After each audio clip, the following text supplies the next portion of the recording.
Welcome to the Vine Resources podcast show. Welcome to another edition of the Vine Resources podcast show. Today, I'm delighted to have with us the COO of iProspect UK and Ireland, Tom Amies Cull. Tom, thanks for joining me. You're welcome. Hello. Thanks. Tom, let's get straight into it. Why don't you give our listeners a little bit of a brief introduction about iProspect and what you do in the company? Sure. As you said, I'm the Chief Operating Officer across the UK and Ireland. iProspect is a digital performance marketing agency. So we work with clients to develop their strategy and then execute, measure and optimize their performance marketing. So that covers everything from running a paid search or social campaign through to data and technology consultancy, helping select, implement DMPs, and everything in between. We've got around 700 people split across 7 offices in the UK and Ireland. Clients range from Hollister, Specsavers, Thomas Cook, Go Outdoors, The Economist. We're part of the Derailed network, which is a collection of agencies around the world in the sort of marketing communications sector. So our competitors would be WPP, Publicis, for example.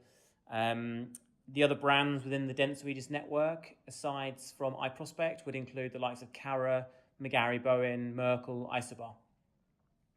Fantastic. Fantastic. Thanks for sharing that with us. And I'd love to know what a typical day now in the business looks like for you as the COO. Sure. So I'm sure as everyone would answer, there's not really much thing as a typical day. I think it's massively varied in terms of what I do, which is kind of why I love my job and I love, again, the industry we work in. You know, we're built around our clients, and our clients are working in the real world with real demands, and we need to be quite reactive and nimble to that. So maybe not a typical day, but maybe a typical week. So most Mondays I spend split talking about, in the morning, our kind of executive management team will have an update.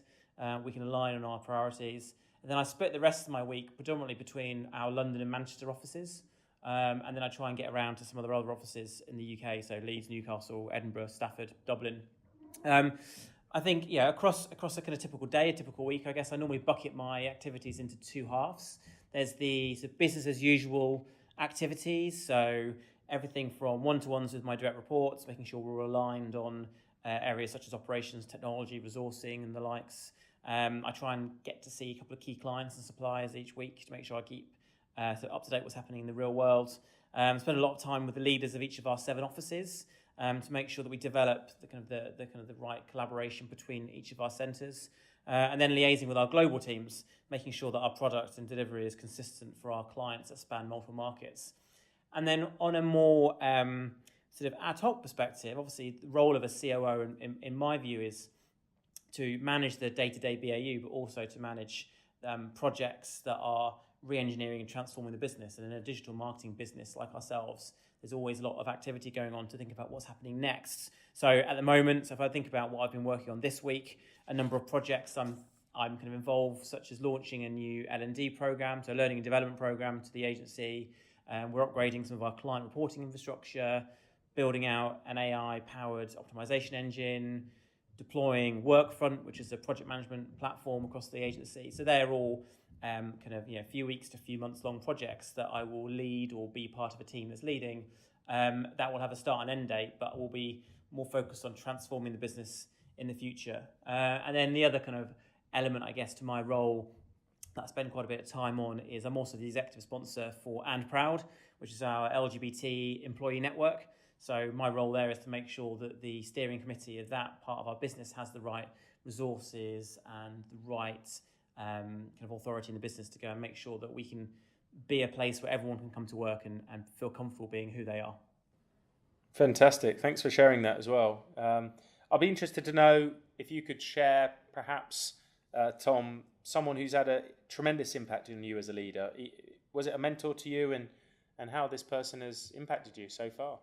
Yeah, sure. I think certainly.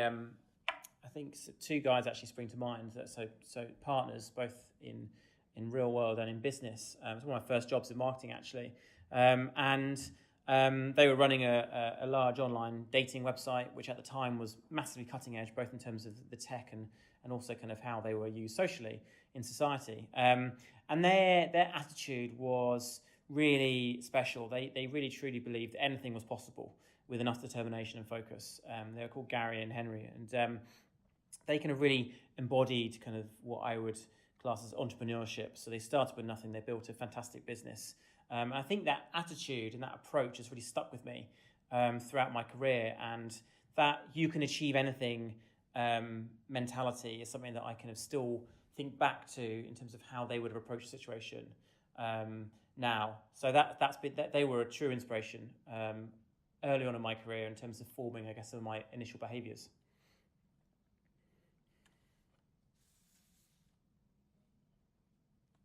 Employee engagement is critical to the success of businesses. So I'm really interested to find out, what are you doing from the top at iProspect to keep? I mean, it's a couldn't agree more. I think I would hope that no business thinks employee engagement isn't important, but we're a people business. We don't make anything. We're not a manufacturing business. So our success is purely determined by the quality of our people and the impact that they have on our clients. So it's so imperative that we understand them, and we ensure that we as a business work to kind of build a future for our business with them rather than kind of just for them. So employee engagement is super important. So from the top, there's a number of things that we deploy, ranging in terms of frequency and formality, I guess. So quickly running through those, we have a regular global check-in survey that happens annually and is global. It's anonymous. Anybody in the business can take part. It's a real temperature check for employee engagement and allows anybody to feedback on a number of metrics. What we then do is take those findings, summarize those back to the business, back to the teams, and then work those into our annual people plan. We then have an informal sort of weekly all hands. We call it Bounce midweek, where members of our leadership team share key news, shout out great work, welcome any new starters we've had to the business. We have a more formal monthly town hall where the management team of the business will update on company performance. We typically have a live Q&A from the teams, and questions can range from anything from how environmentally friendly our printers are through to what our performance is from a business through to recent client wins. So we kind of attempt to take questions from the teams and answer them as honestly as we can to make sure that everyone feels they can input. We then do a quarterly offsite. We had our last one last Thursday, where we dig in a bit more detail into some of the work, some of the new initiatives. So last week we talked a bit about an office refurb. We talked about what growth means to everyone, both individually and as part of a business. We talked about some of our new client wins. We also launched our new L&D program. So we can spend a bit more time elaborating into specific stuff. And then I guess the more soft side of things is we have regular one-to-ones and workshops. I'm a big believer in spending quality time with people from across the business. And it's too easy to lose sight on what's happening day to day on the ground. So as well as the more kind of formal engagement methods, we always encourage, and I do this personally, and the rest of the leadership team I know do as well, make sure we spend time each week talking to people in the business, whether that's as small groups or one-to-ones, to understand what's going on from them. And I think people will only be honest if they trust you. So you've got to keep evidencing back to them that you're willing to change and that you're willing to adapt what you do as a business based on their feedback. And the more you do that, the more they'll give to you, I think. And then finally, I guess a type of engagement is we have an online platform internally called iValue. And that's a system whereby any member of staff can log in. We give everyone a certain number of points each month, and they're free to allocate those points to members of staff, so their peers, their colleagues, and say thank you for a piece of work, or kind of say well done for a piece of work. And we ask them to categorize their kind of feedback into one of our 5 values. So agile, ambitious, collaborative, pioneering, responsible. And what that does is really brings to life the good work that's happening, and really brings to life the kind of narrative going across the business. And then what the teams can do is, as they receive those points at the end of the month or the quarter, they can turn those points into into money. So Amazon vouchers through to knife blocks, through to saucepan sets, through to charity donations. So I think that's a really nice way of kind of democratizing some of the feedback and allowing everybody a voice in terms of saying, this is what we think we're doing well, this is what we're not doing well, and having the ability for everyone to input. I was going to say that's an amazing amount of things that you're doing. Well, I think for me the kind of the key point here is that you've got to just listen and feedback, and if you spend time listening to people then feeding back, then you can't go wrong. But ultimately, the reason that we do so much, we're a large business across multiple sites. I think from my experience, there's no one size fits all, and I think one of the things I always have to remind myself is that people have very different preferences for how they consume information, how they want to consume information and feed that back. And not only do different people have different preferences, but people's preferences change over time. So sometimes people might be feeling confident enough to contribute in an open town hall and have a question asked in public. Other times, the same person might want to be a bit more private about their feedback. So I think it's important as a business to have a number of different ways that people can interact and engage with the business and with leadership, so that you're never preferring one method over another, so that everyone has an opportunity to feedback. So I think there is a lot that we do, but that's because not every method suits every person, and you need to have, my view is, you need to have a broad range of kind of techniques and methods to allow the most broad set of feedback from the business. What do you believe is the biggest challenge facing business leaders today? So I guess I think uncertainty around disruption, so pace of change is got to be up there. Change isn't new. We're in the fourth industrial revolution, a nice little kind of coin phrase that people are using. But what I think is more new and maybe more profound is the pace of the innovation, the pace of the disruption. I think the trend's pretty clear. It took decades for people to use telephones and radios and televisions, but now it's taking weeks, sometimes even just days, for new technologies or services to reach that kind of critical mass. And I think as businesses operate in that environment of that real fast pace, we need to make sure that we as business leaders are more adept to leading through change. I think that's probably a leadership skill often forgotten. And while I don't think we should try and stop this pace of change, even if we could, in disruption, I think what we can do is be better at not letting it own you. I think sometimes we get into this kind of pattern of the environment is changing massively, the industry is changing quickly, huge disruption is upon us, nothing we can do, and you can't stop the trends. But what you can do as a business leader is make sure you've got a clear strategy for your business. And I think if you've got a clear strategy, it's got clear objectives and milestones and timelines, you can keep reiterating, you can keep checking, keep improving it, and then you can deliver something, what you're going to expect, you can deliver it again, reevaluate it, and then move to your next goal. So you can try and control that pace a little bit more. Yeah, absolutely. And what's the best piece of business advice that you've ever received that you could share? We'd love to hear. So I think probably, and this is quite a simple one. I think I think fairly well expressed phrase of it's easier to ask for forgiveness than permission. And I think that comes with a couple of caveats. Clearly, I think that first of all, for that to work, it relies on you being able to take a calculated risk, making sure that you understand what parameters you can and can't operate in. But I know personally in my career, I've applied that thinking a lot, and it seems to be doing well for me so far. I think it's quite simple. I think if you hang around waiting for permission, then you might miss a chance, you might miss an opportunity. And as long as you understand your risks, and as long as you understand the parameters that you can and can't make decisions in, then 9 times out of 10, going off and doing something and then, as I said, sort of asking for forgiveness rather than permission means that you can move more quickly and be more bold in your path, whether that's career or kind of personal development. What or how do you help a new employee when they're coming into the business initially really get to understand the culture at iProspect? Yeah, I mean it's quite a tough challenge because iProspect, we operate in as I said, 7 offices in the UK. Each office has its own culture. We're part of a broader global business. iProspect has 4,000 people around the world, and iProspect is part of the Dense Regions network, which is tens of thousands of people in multiple kind of locations. So the kind of question of where does culture sit is always one that we kind of scratch our heads with a little bit. But in terms of kind of trying to address that on a more kind of simple basis, we've got 3 levels of induction. So as soon as someone starts in our business, they have a sort of a corporate induction. So they talk, they have a day with the overall Dental Aegis Network business, and we talked about how all the elements of our business link together, talk about our clients, our operating model, the various initiatives and benefits that are available to people. And then once they come into iProspect, we then have an iProspect induction. So we get everyone together, all the new starters, at least once a month, if not once a fortnight. And we talk to them about what does it mean to be an iProspect member of staff? What does it mean to do great work? What are the values that we hold and how do we embody them?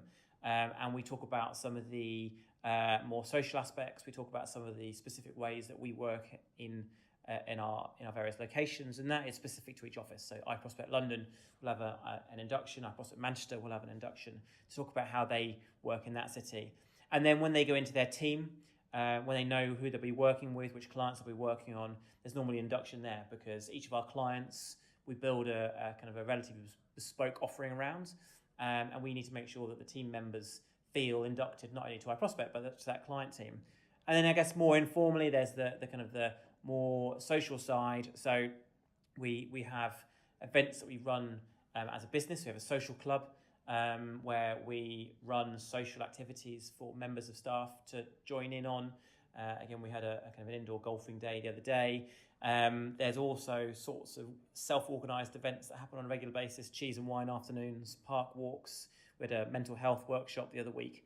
And that really helps with that more social team bonding, because I think it's obviously critical, certainly in a large business, for people to create those bonds with their teammates, as well as learning about some of the kind of more processy stuff.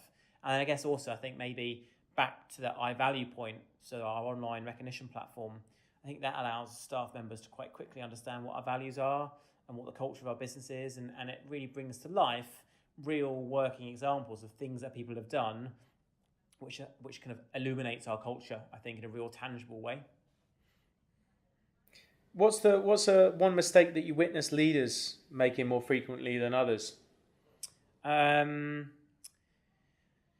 I think if I had to call one out, and something that's sort of a hot topic, I think, at the moment, is maybe that leaders are not facing into the kind of the diversity challenge enough. I think building teams and businesses that are diverse, so it's a reflective society, and inclusive, which is important, it's hard. It requires changes in behaviours, right from the composition of leadership teams all the way down to the hiring of entry-level talent.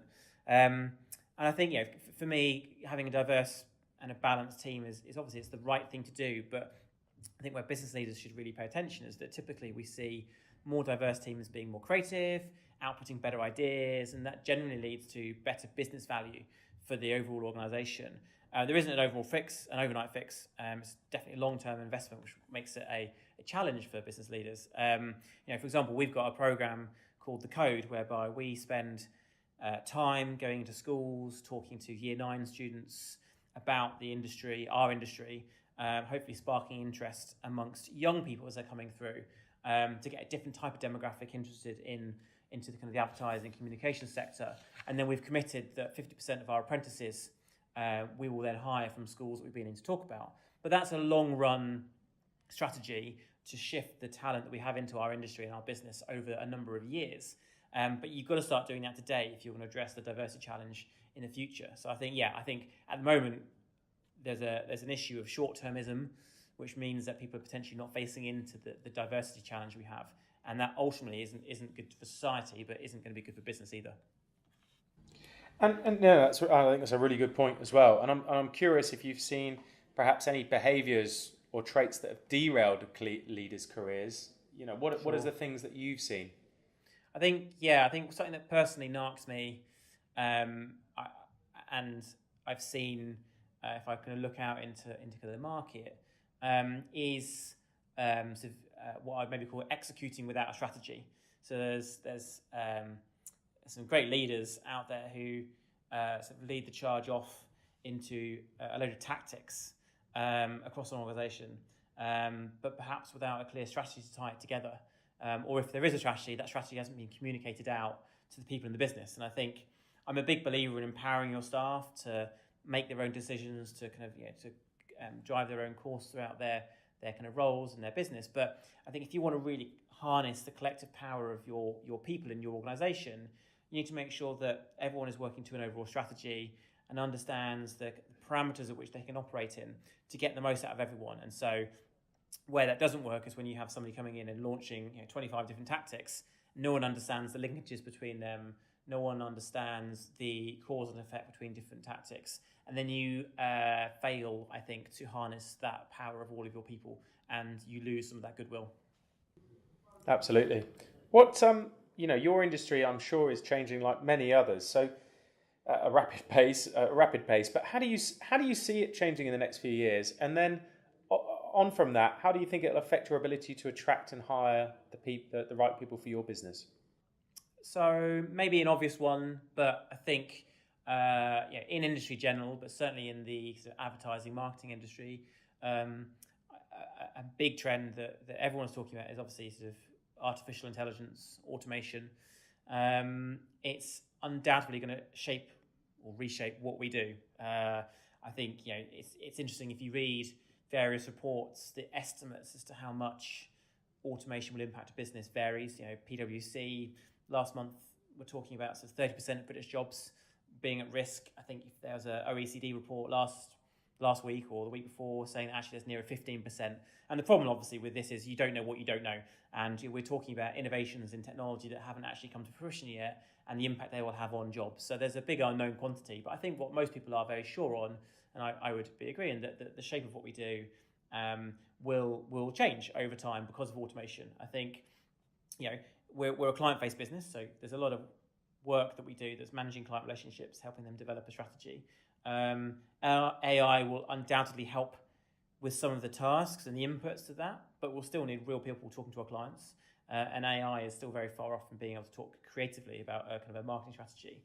But then when it comes to some of the execution, so running digital advertising campaigns, we're already using machine learning and AI to deliver better results for our clients. And I think we can use technology to make faster, better, more complex decisions, which then has a knock-on effect of freeing up teams to focus on perhaps more creative or more strategic activities rather than number crunching Excel or sitting in one of the platforms such as AdWords and making thousands of manual changes. So automation will clearly have an impact. It's going to make us realign some of the tasks done by a person and we'll have to ask the question around where automation can help.